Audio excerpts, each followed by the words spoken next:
My name is Stephanie Rollins.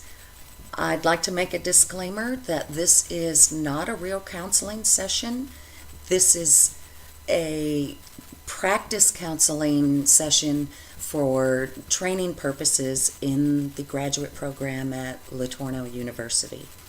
These are my volunteers, Ken and Beverly, and today we're going to address some techniques or methods that revolve around narrative therapy. Ken, Beverly, thank you for being here and allowing me to do this for my homework. I appreciate it. And another point I would like to make is please stop me if I say something you don't understand. Sometimes we use terms from our textbooks that only we and our professors may know. So Yeah. stop me immediately Okay. if you don't understand. I appreciate also that you all did your homework.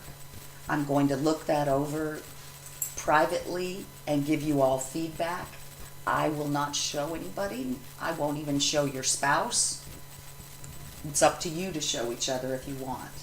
I will make notes in it and return those notes to you. It's up to you if you want to share those notes. So, I briefly, before we started, covered some things about narrative therapy. And narrative, sometimes we get stuck in the stories we tell. Yeah. Even if they're factual, we get so used to that story that it becomes a part of us, not realizing we can change that story. There's parts of our lives that include triumphs, include challenges we've overcome. So we can choose how we tell our story. Now I would like to, does that sound, do you all understand what I graduated from the School of Hard Knocks. Okay. Now, tell me briefly, since this is a short video, if you can summarize, what is your narrative or your story that you tell today about Ken? Was the poorest family just about in the neighborhood, and I never had the social relationships that other people did. I didn't fit in with a certain crowd, so I was pretty much a loner, and that's why I'm kind of a loner today. Okay. Beverly, give me a brief summary of the story you tell when someone asks about Beverly. Well, I hope I'm saying it right. You know, I don't want anybody making fun of me. There's no wrong way to tell your own story. Okay. I've been through quite a bit. Could I say the word abuse?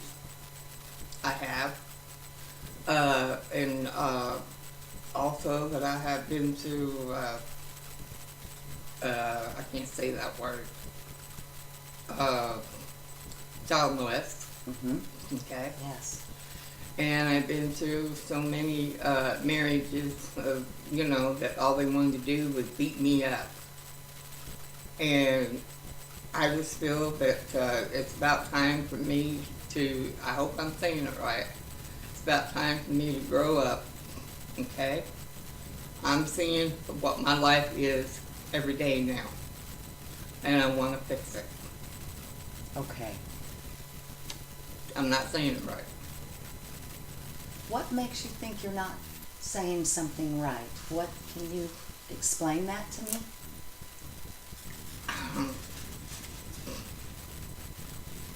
I don't know. It's just the feeling, I mean, it's still there. You know what I'm saying? I do. I can't get it all of it out, because if I give all of it out, you're gonna see all this. Yes. Can I say I do understand?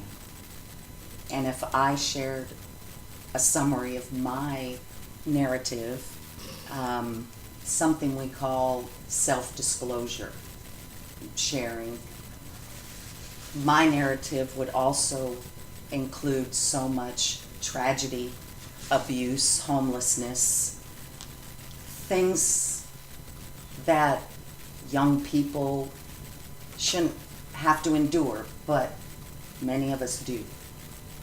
Now, as you know me personally, and I know you all, that's not the story I tell, though, is it? I've reshaped my story. Didn't make up a new one. I just chose that I'm going to tell my story differently. And now my story is how I triumphed over tragedy and raised 3 loving, amazing kids. And you can see where I'm going with that. Yes, ma'am. I can see different narratives for you all, such as being married for 20-something years is a triumph that many people have not been able to do, no matter how many opportunities or how much money they have. That's an accomplishment. So even though I haven't given you much time, do you think there's another way you can tell your story? If you focus on the positive instead of the negative, you'll have a different story. That's true.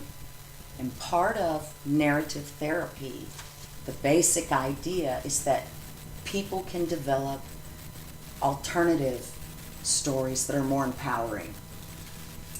And they separate the problems out from that story. You put that problem out there. Externalize it. It's not a problem in here. That abuse doesn't have to be your story.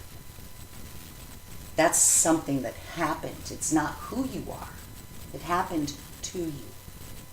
Does that make sense? Yeah. I know it's easier to say, but part of it is rethinking things. What we like to say is separate those problem-saturated stories. In other words, what you're saying, excuse me for butting in, what you're saying is throw that away and go on. That's a simple way of saying it. Yes, to break it down into a one-sentence thing, while it's all still true and it's all still factual,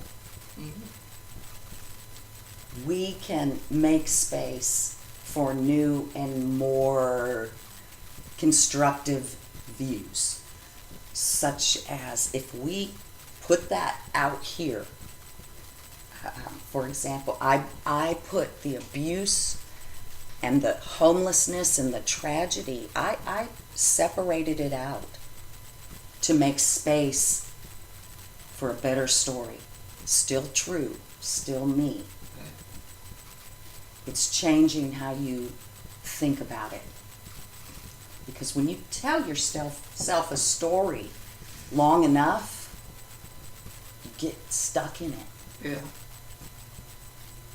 I've What do heard you that think? about abuse. If you tell somebody they're worthless long enough, they begin to believe it. That's true. That's true. Excuse me. What's wrong? Let's see if I can. Somebody's knocking on the door. Oh,